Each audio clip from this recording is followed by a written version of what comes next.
On this machine, you have a throat plate with a variety of markings in metric. So you always want to make sure you know the seam allowance that you're working on for every project. And they do vary. So like home deck fabrics usually go with like a 1/2 inch. Garments are 5/8, quilting is a 1/4 inch, so everything kind of changes. So make sure you're always following the right guides.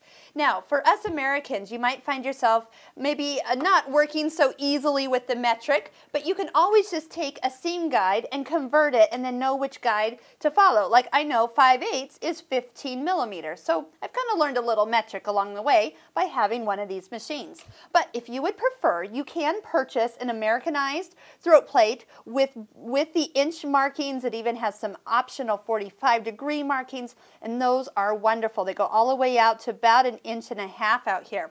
Another throat plate that I like, notice the difference here. It is a single hole throat plate, straight stitch throat plate. We'll use this when we're stitching a center needle position only, of course, and you have a place in your machine where you can set it in the tools section or the setup that you can tell the machine that you have this plate on so you don't accidentally go switching over to a zigzag or a decorative stitch and break your needle.